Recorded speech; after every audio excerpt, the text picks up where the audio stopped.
¿Qué tal? Bienvenido a La Aventura, podcast de libros y lectura. Yo soy Bosco, este es el episodio 156 y en esta ocasión hablaremos de Crimen y Castigo de Fyodor Dostoyevsky. Acompáñame y conozcamos juntos de qué trata este libro y qué tiene de bueno y de malo.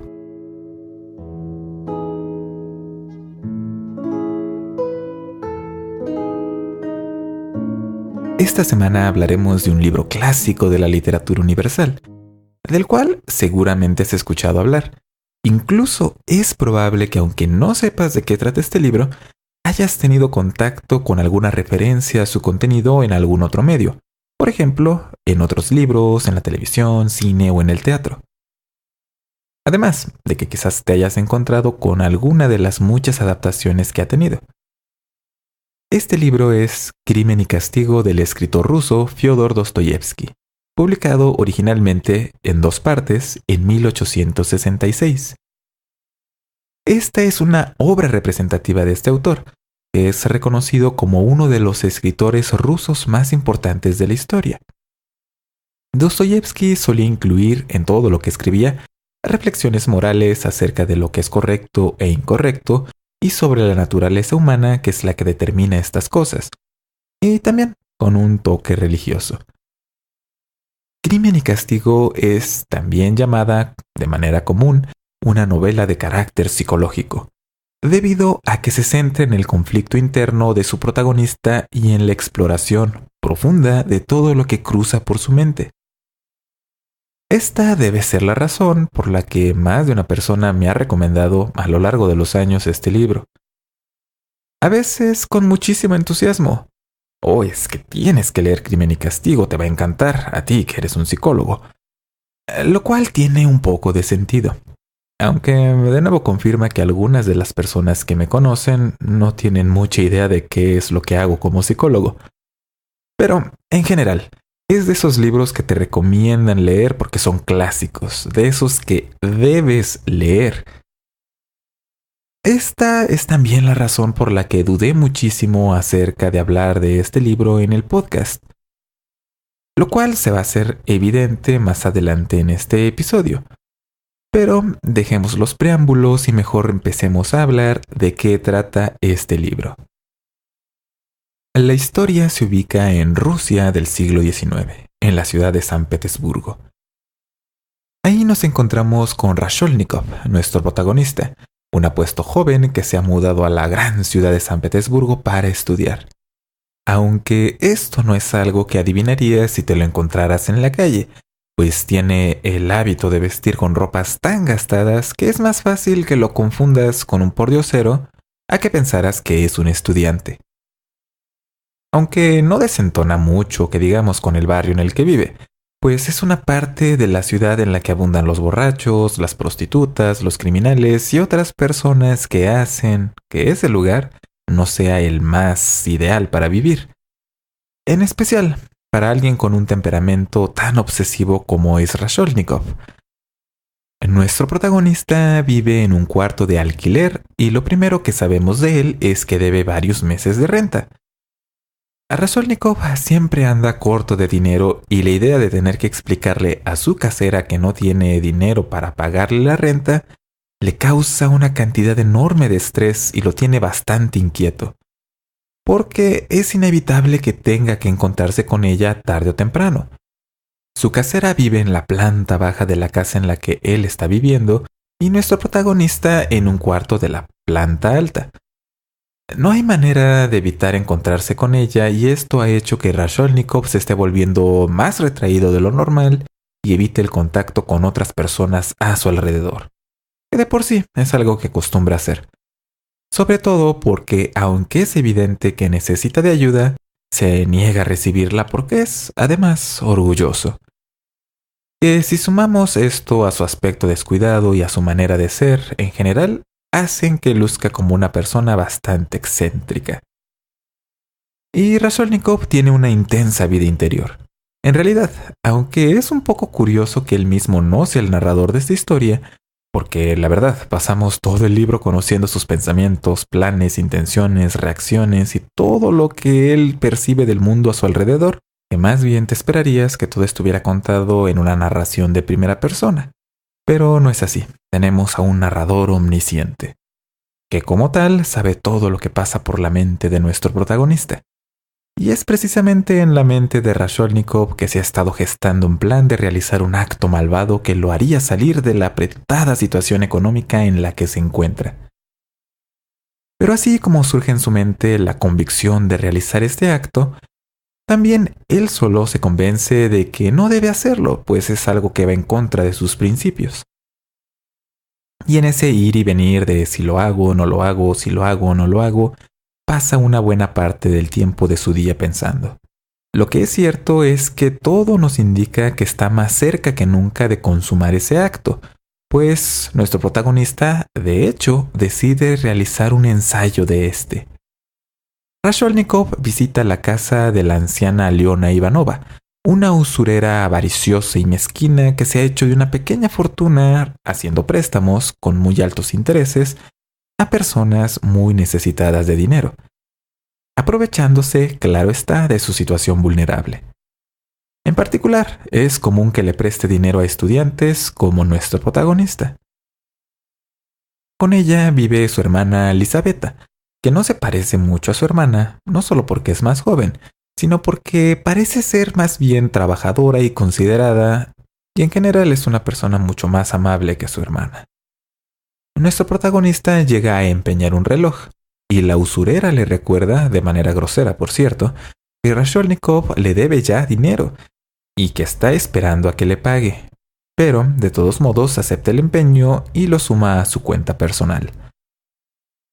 Lo que no sabe esta mujer es que Raskolnikov no solo ha empeñado su reloj porque efectivamente necesita del dinero, sino que además ha ido para examinar el lugar en el que vive Aliona Ivanova, en especial dónde es que se guarda el dinero y los contratos de las cosas que van a empeñar las personas con ella. Y de paso, sutilmente, nuestro protagonista averigua si Aliona y Elisabetta viven solas y en qué momento se queda solamente una de ellas en la casa y cuándo salen y cuándo no. Y si esto te suena sospechoso, no andas muy perdido porque todo forma parte del plan malvado de nuestro protagonista. Con el dinero que obtiene del préstamo del reloj, Raskolnikov visita por primera vez en toda su vida una taberna para tomar algo de alcohol y también para pensar y madurar su plan. Es el estrés de pensar en que sería capaz de realizar un acto tan cruel y vil como el que tiene pensado lo que lo ha llevado a recurrir a la bebida para despejar su mente. Allí conoce a Marmeladov, un hombre que es un alcohólico consumado. Este personaje se casó con una mujer que pertenecía a la nobleza, pero que después de un primer matrimonio fallido perdió todo, aunque se quedó con hijas. Ahora es la hija mayor de este hombre la que mantiene a toda la familia, trabajando como prostituta. Esto porque Marmeladov es incapaz de conservar un empleo porque tiene la tendencia de llegar borracho al trabajo y que lo despidan. Y pues nos lo encontramos en una taberna emborrachándose. Marmeladov, de hecho, invita a nuestro protagonista a su casa, donde Raskolnikov confirma la situación precaria en la que viven ellos. Y conocemos un poco más acerca de la manera de pensar de Raskolnikov, que ve con cierto desprecio a Marmeladov, sobre todo porque está haciendo que su hija se sacrifique para mantenerlo a él y a sus vicios, lo cual le parece reprobable a nuestro protagonista. Al día siguiente, Raskolnikov recibe una carta de su madre. Y también la camarera de la casa en la que vive le informa que su casera está a punto de echarlo a la calle. Sí, por deber la renta.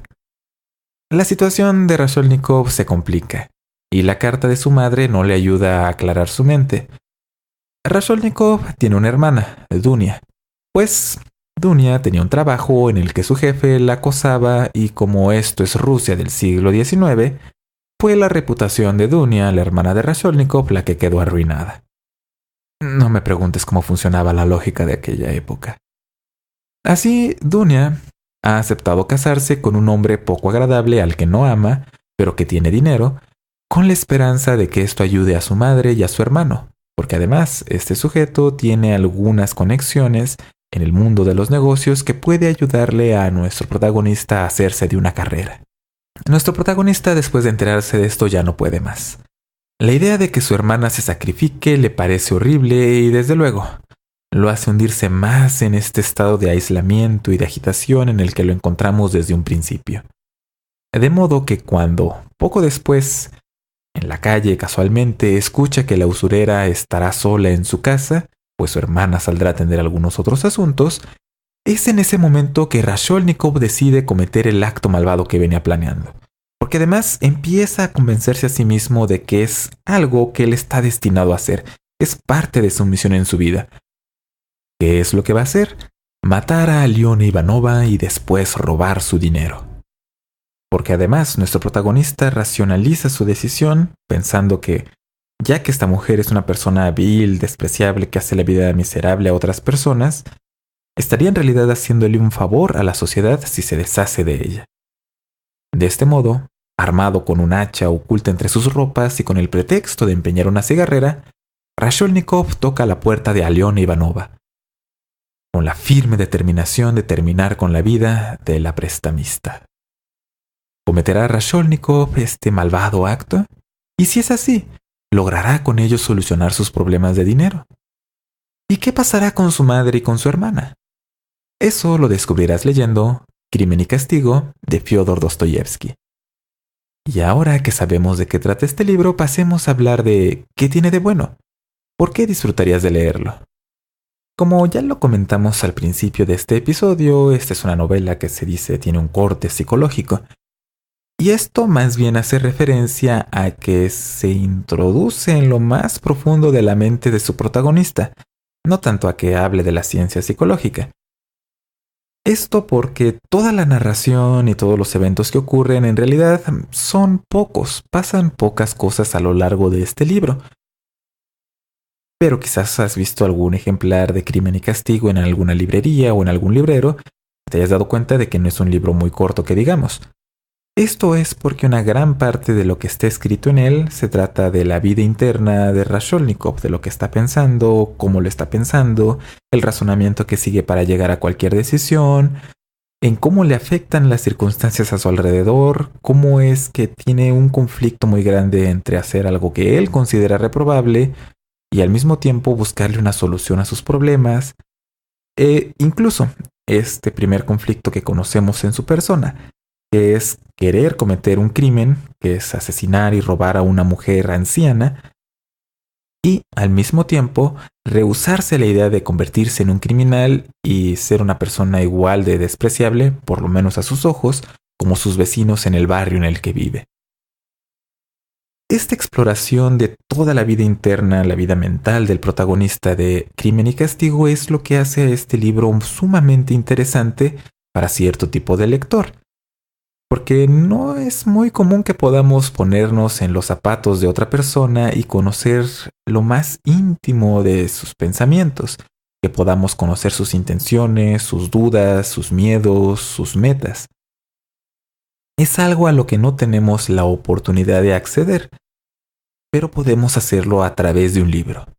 Y el autor, Dostoyevsky, tiene una sensibilidad muy particular para poder describirnos todo esto de una manera completa, compleja y que no se siente artificial.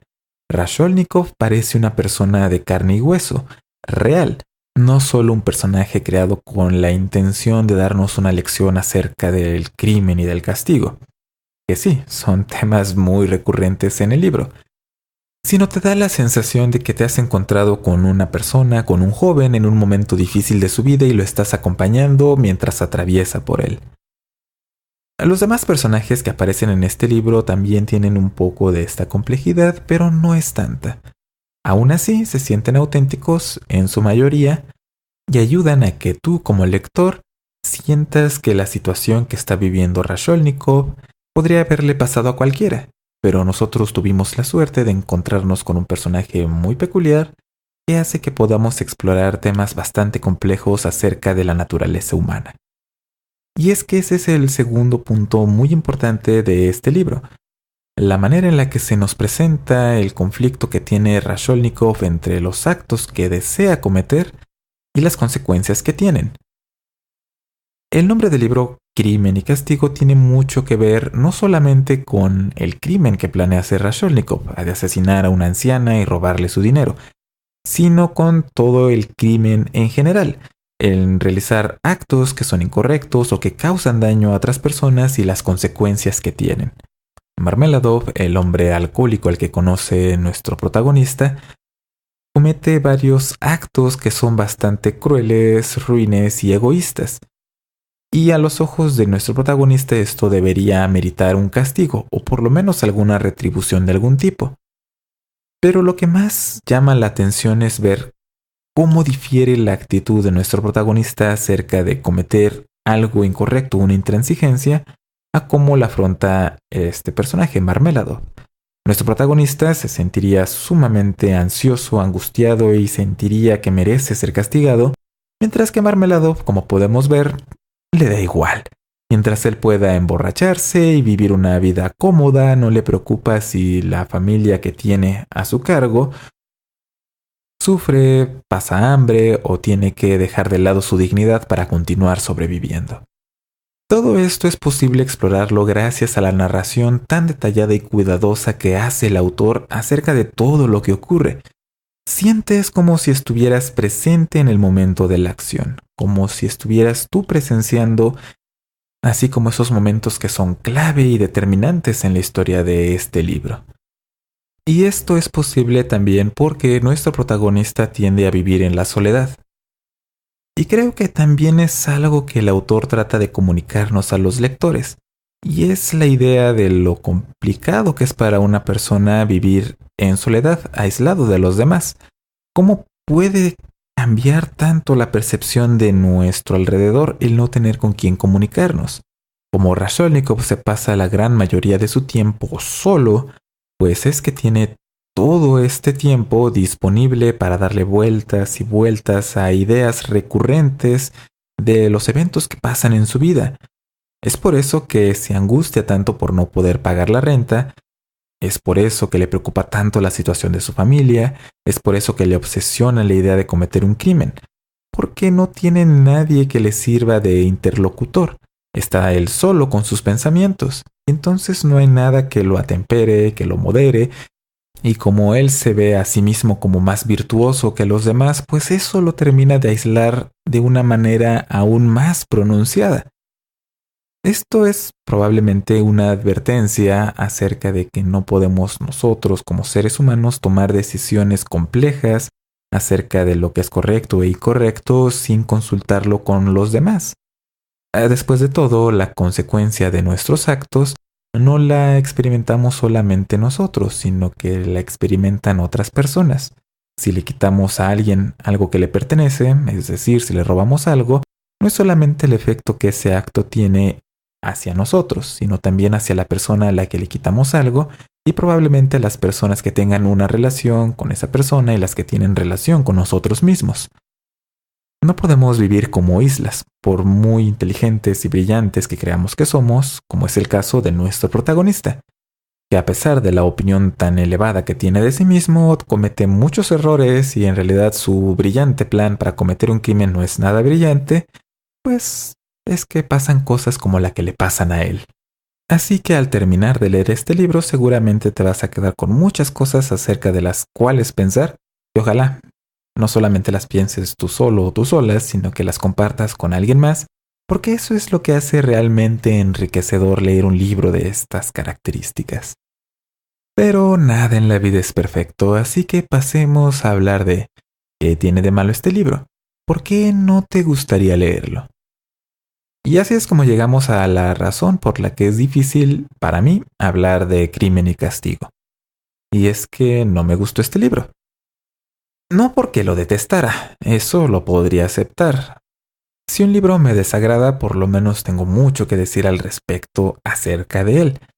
Pero en este caso lo que ocurrió con Crimen y Castigo es que me resultó una lectura sumamente aburrida.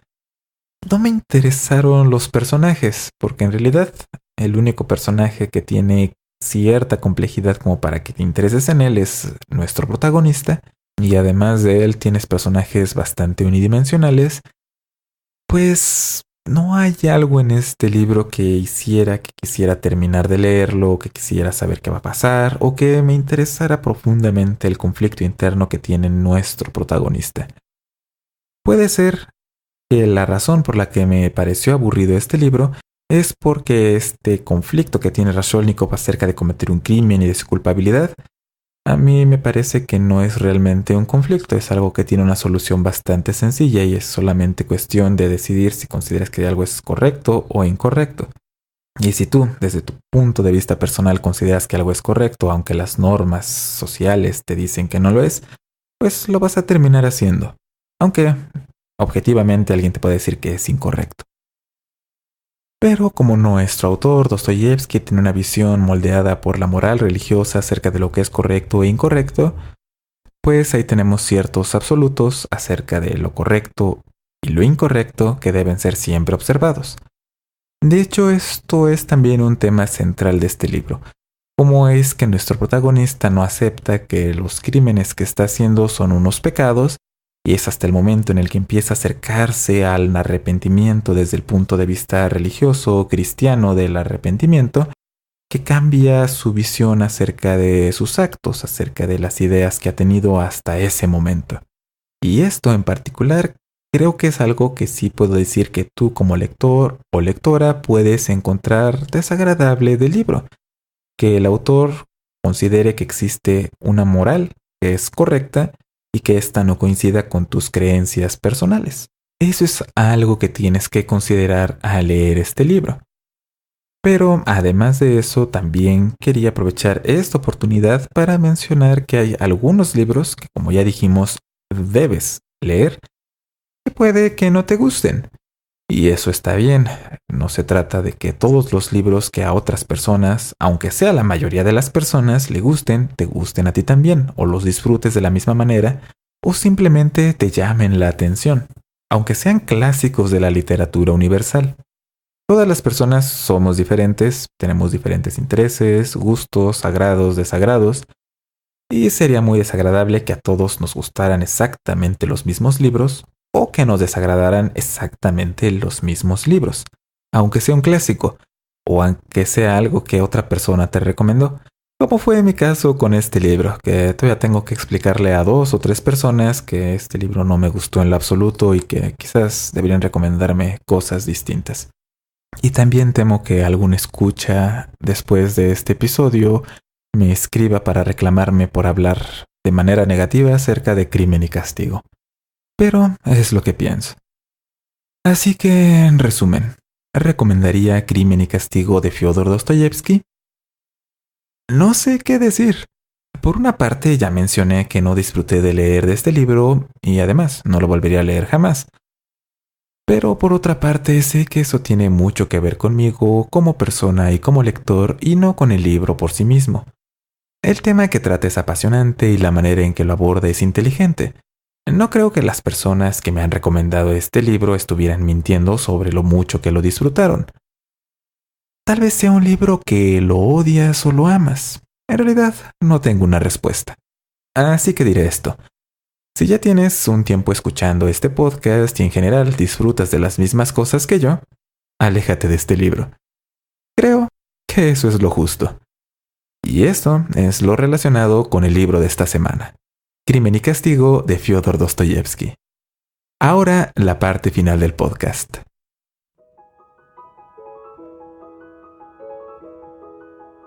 Como siempre, este podcast es traído a ti gracias a los benefactores de A la Aventura. Cada mes, con sus donativos ayudan a que este podcast continúe y si tú quieres saber cómo ayudar, puedes visitar patreon.com/a-la-aventura. O si quieres ayudar de una manera diferente, puedes visitar alaaventura.net/libros. Y hablando de ayudar, muchas gracias por los comentarios del episodio anterior, que trató un poco sobre una situación un poco difícil, o bueno, en realidad bastante difícil por la que ha pasado México, el país en el que vivo recientemente. Lo aprecio sinceramente. Y en este episodio hablamos de un libro que es un clásico de la literatura universal y que al mismo tiempo es un libro que no disfruté mucho de leer, pero creo que vale la pena hablar de él. Y recuerda visitar alaventura.net, donde encontrarás todos los episodios de A la Aventura y podrás encontrar también un episodio nuevo cada semana. Allí están también los enlaces para que te suscribas a este podcast, los podcasts Amigos de la Aventura y algunas otras cosas más. Todo en alaventura.net. Esto es todo, que tengas un excelente día, no dejes que nadie te convenza de que no eres especial, porque sí lo eres. Y recuerda, se requiere de algo más que inteligencia para actuar de manera inteligente. Hasta la próxima.